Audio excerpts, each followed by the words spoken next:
Hey guys, and welcome back to another ranking video right here on TetraBitGaming.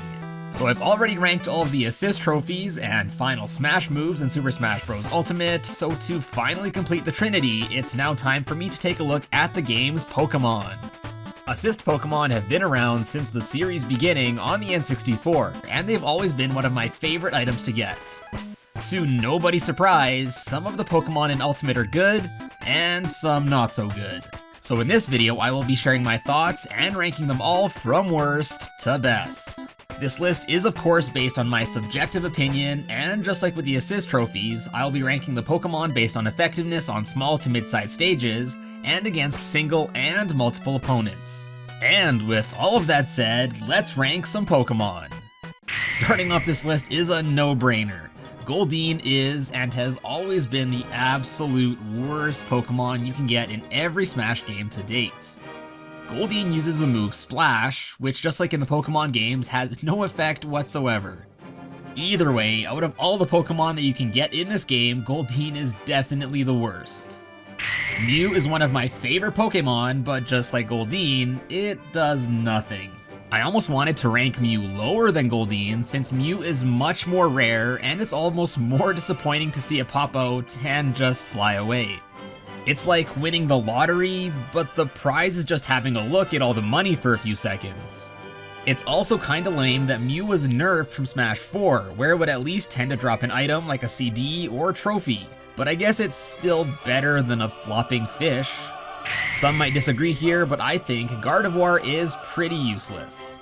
Gardevoir will create a barrier around itself which just reflects any outside projectiles. I mean, I guess the radius is pretty large and it moves around, but like any competent opponent will just not use projectiles for a few seconds. And if you want to make the most use of the barrier, you pretty much have to limit yourself to wherever Gardevoir walks, which is pretty restricting in itself. Yay, finally, a Pokemon that does damage, even though it's barely any. Fletchling just hops around and can slash any enemies in its way.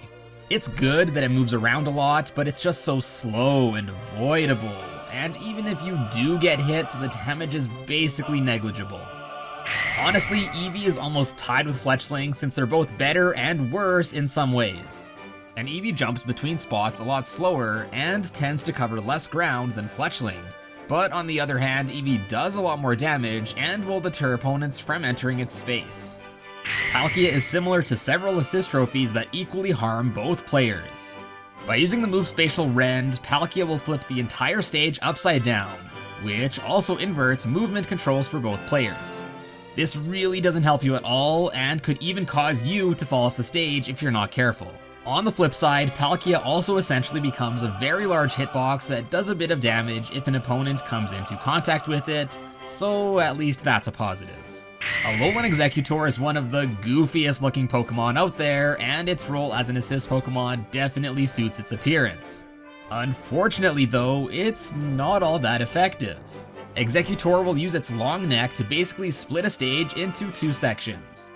The only way I can really see this being useful is if it blocks an opponent from reaching an item on the other side or something.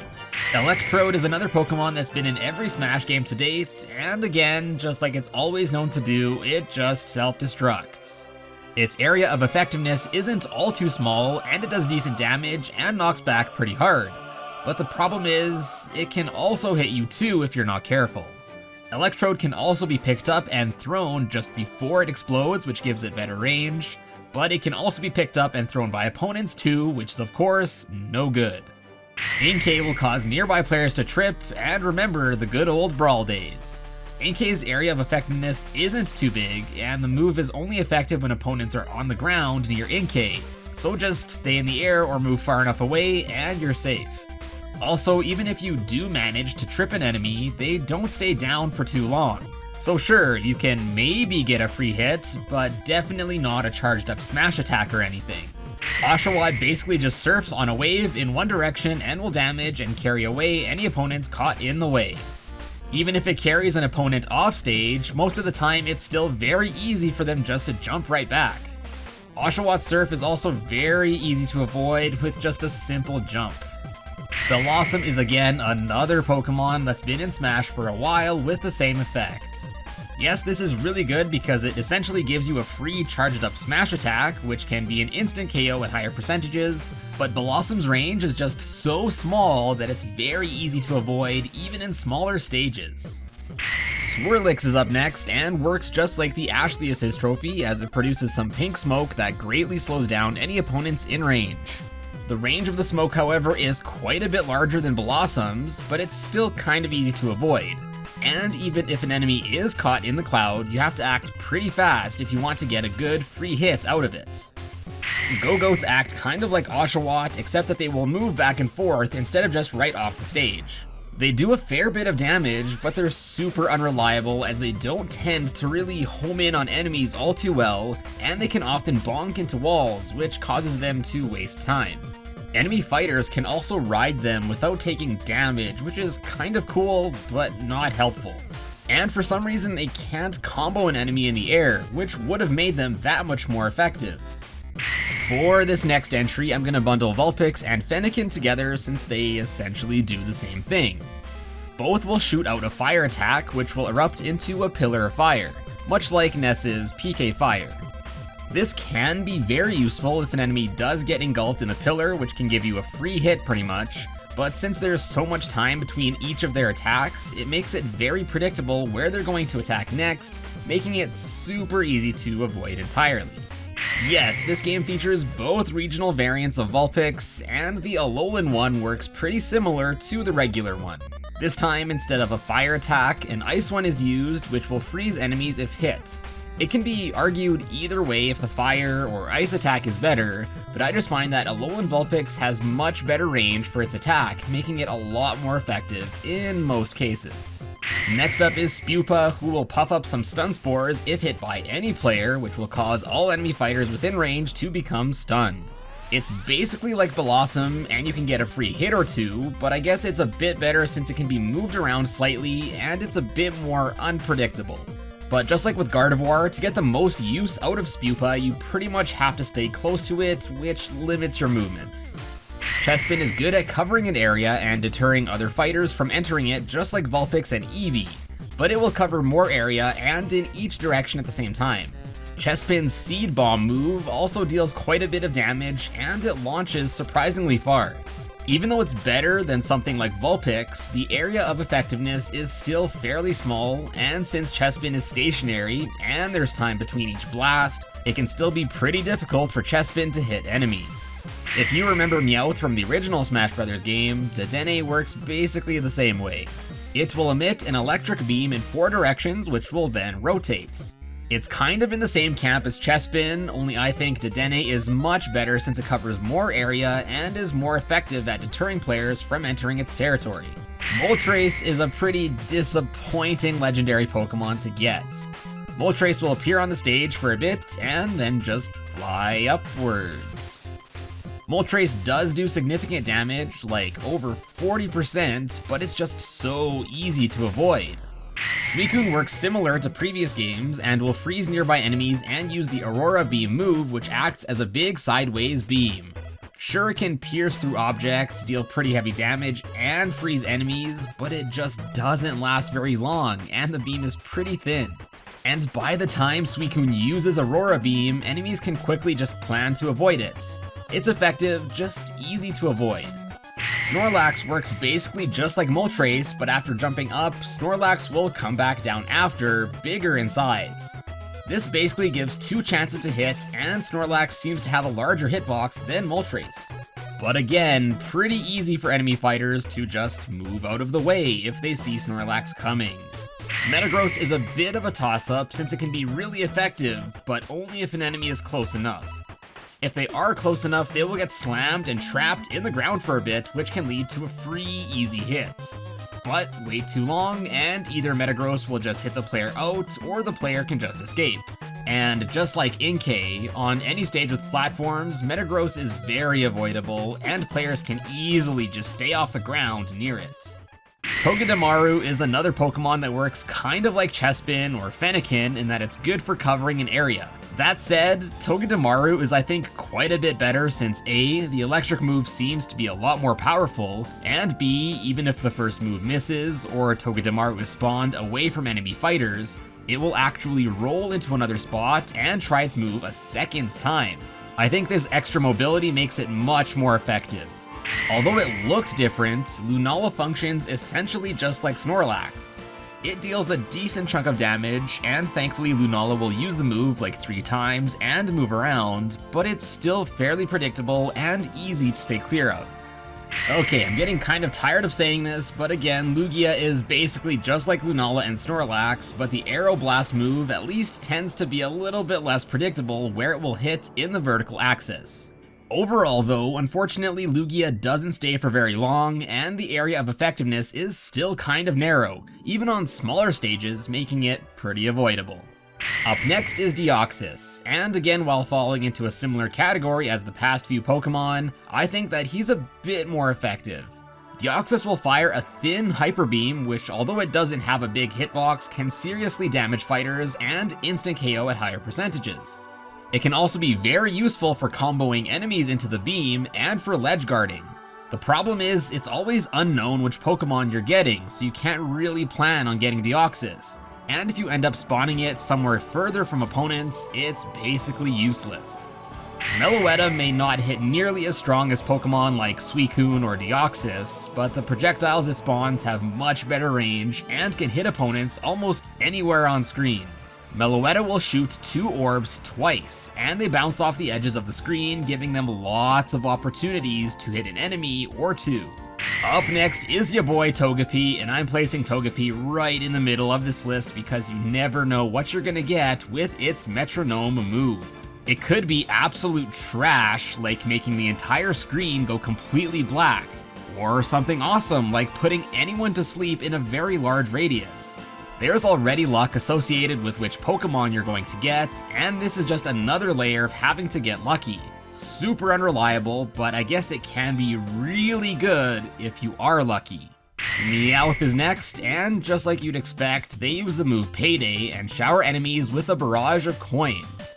I mean, getting hit with gold doesn't sound all too bad, honestly. The move also has pretty decent range, and Meowth will actually change the direction it faces if a fighter jumps onto the other side too, which is pretty nifty. Staryu is really good because it will go and seek out an opponent pretty much anywhere in a stage. The move will also cover a large horizontal area for a while, and it can trap enemies for a few seconds, which can score you an easy extra hit. It's good in 1v1 matches, but in a free-for-all setting it's much less effective since it will only really go after one enemy. Man, I guess looking back at all these Pokemon made me realize just how many were reused for the 3rd, 4th, and even 5th time. Sure, some new Pokemon were added in Ultimate, but out of the hundreds and hundreds of Pokemon out there, I really wish we could see some more new faces instead of the same ones for the nth time. Abra may not deal any damage, but the ability to teleport players around has its own benefits. Not only is the move an annoyance to enemies, but it can also help with disturbing their planned attacks and also prevent them from reaching items and such. There is a chance it can teleport enemies off stage, but it's never far enough away that they can't just jump right back. Abra is basically unavoidable and affects all enemies on screen, making it super reliable. Next up is Entei, who uses Fire Spin, which acts sort of similar to Deoxys' Hyper Beam. However, it's wider and can trap any fighters who get caught in any part of the pillar. It can be comboed into, it deals heavy damage, and it has really good KO potential. Again though, if Entei isn't spawned very close to some enemy fighters, it's much less effective. Coming up next is Pyukumuku, and this is a very interesting Pokemon. Much like Spupa, this Pokemon requires being hit or touched by an opponent in order for it to bring out its weird hand-looking appendage to slam an enemy. Unlike Spupa though, you aren't tethered as much to Pyukumuku since it can be picked up and thrown at enemies where it can also hit enemies mid-flight. This makes it effective at a much larger range. However, in my experience, I feel like in trying to get the most use out of Pyukumuku, I focus so much on using it as a throwable item that I often end up essentially sacrificing some of my neutral attack moves, which are, in more instances than not, more effective in my opinion than Pyukumuku. Abomasnow is another Pokemon that is really good at defending its territory. It will use a combination of Blizzard and Ice Punch to freeze and hit enemies, and due to the nature of its size, Abomasnow is very effective in smaller stages and especially against multiple opponents. Up next is Snivy, and it's pretty much a better version of Meowth. Snivy works basically the same way, only its Razor Leaf move has much longer range and deals much more damage. Although slow, Mimikyu is a lethal little schlub. It will slowly creep about and use its long reach to grab players in range. If caught, the enemy can't move, and it's like 50% of damage guaranteed right there. If the enemy is at 90% or more, kiss that stock goodbye, friendo, cause it's going to be an insta-kill. It could be argued that its speed makes it kind of avoidable, but since it moves, reaches pretty far, and deals like 50% of damage, if not an insta-kill, I think Mimikyu is a Pokemon you definitely should hope to get. Giratina is a Pokemon I'm always happy to get. This hefty lad will shoot out several large tornadoes while also turning and jumping around sometimes. The Cyclones don't do too much damage, but where they shine is their ability to carry opponents far off screen, which can easily lead to a knockout. Kyurem appears and uses its Icy Wind move, which can freeze enemies and send them packing, often resulting in a KO at higher percentages. It's also really effective since the move goes both left and right of Kyurem. On smaller and Final Destination style stages, if Kyurem is in the middle, this attack can basically cover the entire stage. Xerneas is another Pokemon with a more peculiar effect. Instead of being effective directly, it will instead turn the player that threw the Pokeball golden shiny, which basically gives the player a huge buff. Your character's moveset will remain the same, but your attacks will do a lot more damage and launch further. Like, look at this, 2 smash attacks and it's an instant KO. If you're good with your character, you can easily get 1, if not 2 KOs, or more if playing in a free-for-all match with more players. Coming up next is Bewear, and I like to think of Bewear as a better version of Abomasnow. Their effectiveness is really similar, however I find that Bewear's movement, although still slow, is much better and that it can also hit characters much harder. Like, as soon as a character is in range, Bewear will give them a powerful uppercut. Bewear is an absolute beast in games with several players, as multiple KOs are definitely possible. Just like Staryu, Scizor will jump around and seek out enemies. Scizor will slash multiple times and go after more than one opponent if need be. Very strong and much more difficult to avoid than most Pokemon. Alolan Raichu is again very similar to Scizor, only I think Raichu is more effective due to its speed. This speed and increased movement also makes Raichu a lot more effective in free-for-all matches against several opponents. You can run, but you can't hide from Raichu's electric surfing tail. Up next are the dynamic duo Latios and Latias. They quickly fly across the stage and are great since they can be a threat to opponents pretty much anywhere. The attacks don't do a crazy amount of damage, but the range, ability to hit several fighters, and just overall disruption they cause to the fight, I think more than makes up for it. Pretty much wherever an enemy may be on screen, Zoroark will teleport to him, give him a big old slash, and then take him to the top middle of the screen and deliver numerous ruthless slashes, kind of like Greninja or Ike's Final Smash. This really only affects one player, but it's so hard to dodge, and even if a player does dodge it the first time, Zoroark will try again several more times. Arceus, whatever he is, can be an absolute beast to get from the Pokeball, however there is a slight catch. Every time it stomps, any airborne player will be instantly spiked down. So just hit an opponent even a little off stage and it's an instant KO. It also stomps several times, so if you're quick enough, you can get 2 easy KOs out of this, and you can definitely rack up even more KOs in a free-for-all.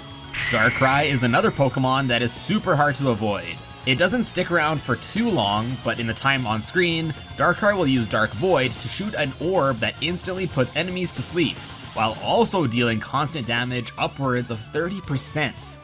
The best part about it though is that this move can put an enemy to sleep pretty much anywhere, essentially giving you a free charged smash attack, which in many cases can be a quick and easy KO.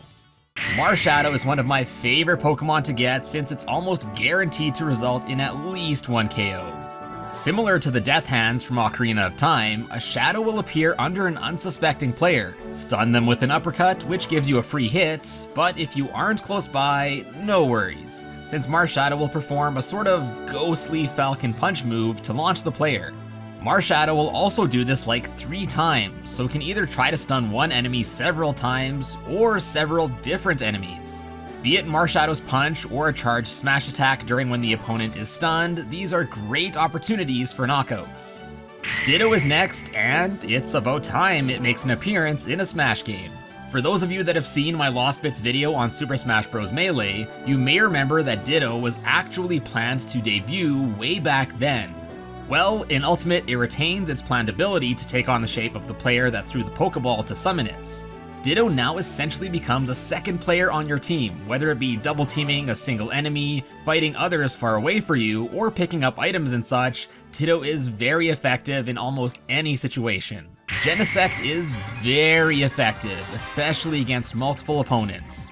It will jump around and shoot several beam attacks before stopping and firing out a large sideways beam, kind of like Rob or Samus's Final Smash. This is pretty much exactly what I wish Suicune would do. And if that wasn't enough, Genesect does this whole sequence twice. Coming up next is none other than Pokemon Sun mascot Solgaleo.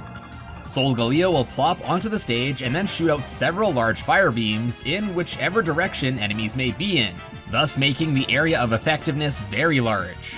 Each beam can do over 30% of damage and can instant KO a fighter at around 60%. Solgaleo is especially deadly on smaller stages and of course against multiple opponents. Keldeo's moveset and range makes it definitely one of the best Pokemon in Smash Ultimate. Keldeo will hop around and use its secret sword horn attack to swipe with crazy range. Keldeo also sticks around the stage for quite a while, and in that time can deliver several slashes which can do a decent amount of damage each. Keldeo's effectiveness is insane in a free-for-all game against several players, especially on small to even medium-sized stages. Victini is pretty much in the same camp as Arceus, as it too just gives the player a buff instead of actually directly doing something. This time though, instead of just buffing the player's power, Victini will automatically give the player the ability to use their Final Smash move. Of course, how effective that is depends on the fighter you are using, but for the most part, your character's Final Smash should result in at least one easy KO.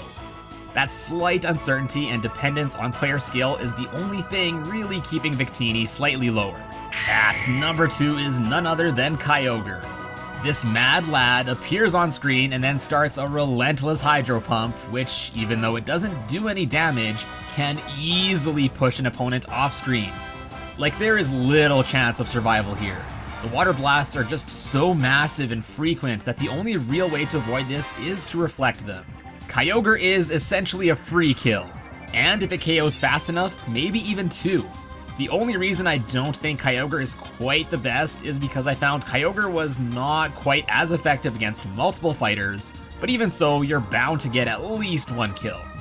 And finishing off this list at number 1 is Tapu Koko, who I think is probably the best Pokemon you can hope for on smaller stages and against several opponents. Tapu Koko will create a massive web of electricity around it, which will not only stun enemies, but also deal some damage as well. If the Pokeball is thrown in the middle, this can effectively cover the entirety of most small stages, which can basically give you as many free hits as there are enemy fighters in the game. And even if an opponent happens to be out of the initial attack's range, Tapu Koko also fires out numerous electrical projectiles in several directions, which deal a crazy amount of damage, like 40%, and they have insane kill potential. Tapu Koko pretty much combines several good attributes from Pokemon like Latios and Latias, Darkrai, and Dedenne into one move. Definitely a force to be reckoned with. And there you go, my ranking of every assist Pokemon in Super Smash Bros. Ultimate from worst to best, and I hope you enjoyed. As always, big shoutouts to you if you made it to the end here. Did you agree with my list? What are some of your favorite Pokemon in the game? Let me know down in the comments below. And if you're new here and you enjoyed this video, be sure to check out some of my other countdown videos by clicking on the card right here. And if you want to stay even more up to date with me and the channel, be sure to subscribe here, as well as swing by my other social media things, which will all be linked in the description. But as always guys, thank you all so much for watching, and I will see you in a bit.